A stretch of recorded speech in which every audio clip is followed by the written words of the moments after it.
کا کوئی شخص خاموش نہیں رہے گا جب 4 مصرے مکمل ہو کر اس نام کا اعلان ہوگا کہ تیرے کرم کے اجالوں نے میرا ساتھ دیا، تیرے کرم کے اجالوں نے میرا ساتھ دیا، سفر میں پاؤں کے چھالوں نے میرا ساتھ دیا، اور جہاں جہاں بھی قدم لے کھڑائے ہیں میرے دعائیں مانگنے والوں نے میرا ساتھ دیا۔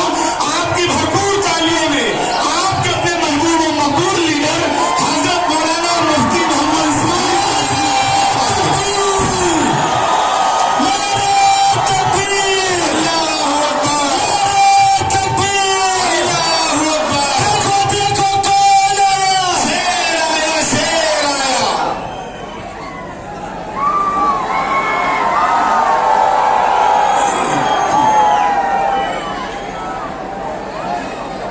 اسماعیل الرحیم۔ اطمینان سے بیٹھ جائیں سبھی حضرات۔ نحمدہ و نصلی علی رسولہ الکریم، اما بعد، تیری رحمتوں کا دریا سرعام چل رہا ہے، تیری رحمتوں کا دریا سرعام چل رہا ہے، مجھے بھیک مل رہی ہے، میرا کام چل رہا ہے، تیرے نام کا وظیفہ میری زندگی کا حاصل، تیرے نام کی بدولت میرا کام چل رہا ہے۔ میں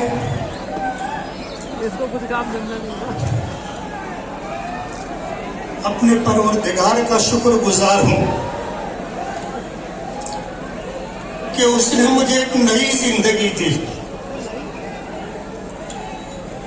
آج سے 2-4 دن پہلے مجھ پر جو حالات گزرے، ان حالات کو لے کر میں ہاسپٹل میں ایڈمٹ تھا۔ کچھ لمحے مجھ پر ایسے گزرے کہ میرے دل نے دھڑکنا بند کر دیا تھا، میری نبض بیٹھ چکی تھی، میری آنکھوں کے سامنے سوائے اندھیرے کے کچھ نہیں تھا۔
مرنا تو سب کو ہے، کوئی ہمیشہ رہنے کے لیے نہیں آیا، اور میں ایسا مانتا ہوں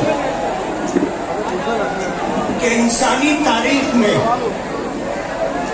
اگر موت کا سب سے زیادہ دردناک واقعہ اگر پیش آیا ہے تو وہ ہمارے آقا جناب رسول اللہ صلی اللہ علیہ وسلم کی والدہ ماجدہ حضرت آمنہ کا تھا۔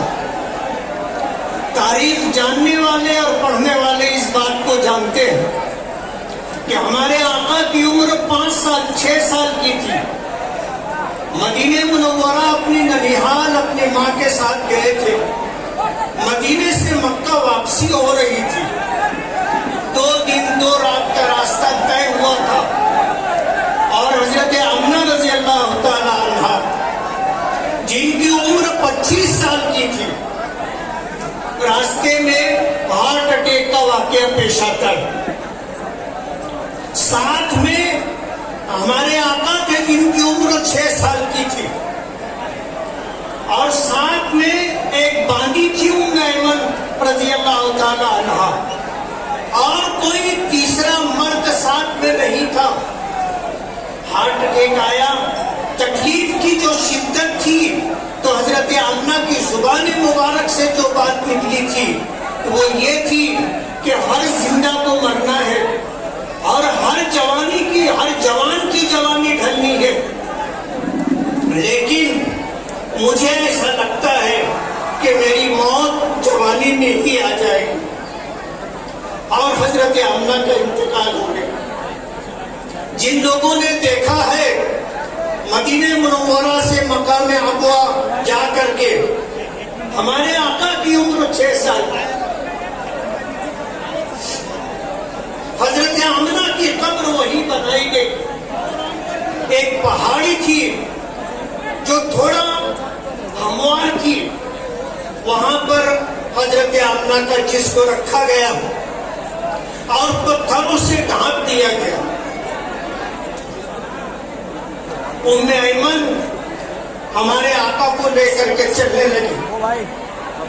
ہمارے آقا نے ہاتھ چھوڑایا, واپس جا کر پھر اسی ٹیلے پر چڑھ گئے. ام ایمن واپس آئی تو دیکھا کہ حضور اپنی ماں کی قبر کے اوپر لیٹے ہوئے. 6 سال کی عمر تھی. وہ زمانہ جب آپ ماں کے پیٹ میں تھے باپ کا انتقال ہو گیا تھا. پھر یہ زمانہ کہ 6 سال کی عمر ہوئی, ماں کا سایہ بھی سر سے اٹھ گیا. ہارٹ اٹیک اس وقت بھی آتا تھا, لیکن اس وقت لوگوں کو اس بات کا پتہ نہیں تھا. مجھے ہارٹ اٹیک آیا 1 2 3 اور مجھ پر یہ لمحات گزرے کہ میرے دل کی حرکت بند ہو چکی تھی, نبض بیٹھ چکی تھی. ایسے حالات میں کتنا وقت گزرا مجھے پتا نہیں. مجھے ایسا محسوس ہو رہا تھا جیسے خواب میں آدمی کچھ دیکھتا ہے کہ کچھ لوگ میرے ساتھ زور زبردستی کر رہے ہیں. ایسا مجھے محسوس ہو رہا تھا تو میں بھی ان کے ساتھ مقابلہ آرائی کرنے کی کوشش کر رہا تھا. مجھے اچانک ایسا احساس ہوا کہ جیسے میرے اوپر کچھ لوگ سوار ہیں. اچانک میری آنکھ کھلی تو میں نے دیکھا کہ کچھ لوگ مجھے دبائے ہوئے ہیں. ان میں سے ایک شخص نے پوچھا کہ آپ کا نام کیا ہے؟ میں نے کہا محمد اسماعیل. انہوں نے مجھے چھوڑ دیا.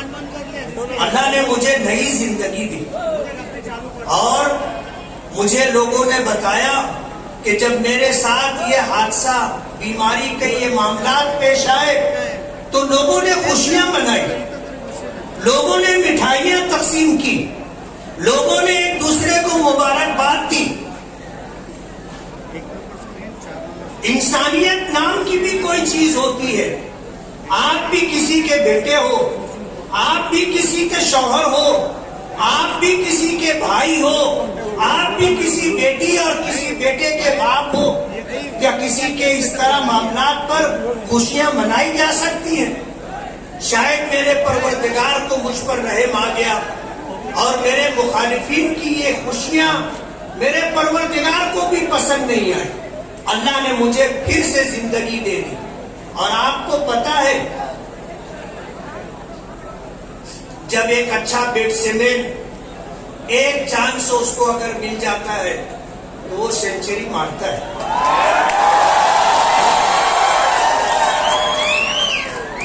مالیگاؤں کی عوام دیکھے گی کہ میری موت پر اور میری بیماری پر خوشیاں منانے والے آنے والے دنوں میں مالیگاؤں کے لوگ ان کو ایسا تاریخی سبق دیں گے کہ انہیں مرتے دم تک یاد رہے گا کہ ہم نے تو غیر انسانی حرکت کی تھی, یہ صحیح نہیں تھی. میں نے 5 سال آپ کے درمیان گزارے ہیں. ان 5 سالوں میں نے کیا کام کیا؟ میں نے اپنا حساب اپنی قوم کے سامنے, اپنے سماج کے سامنے, اپنے ووٹروں کے سامنے رکھ دیا ہے. ہم نے دودھ کا دودھ, پانی کا پانی, حساب و کتاب صاف ستھرا رکھ دیا ہے. اور ہمیں یقین ہے کہ مالیگاؤں کی عوام نے ہمارے اس حساب و کتاب کو سمجھا ہے اور آنے والے دنوں میں پھر ہمیں خدمت کرنے کا موقع دیں گے. میں آپ کے درمیان ہوں اور جس طرح میں نے 400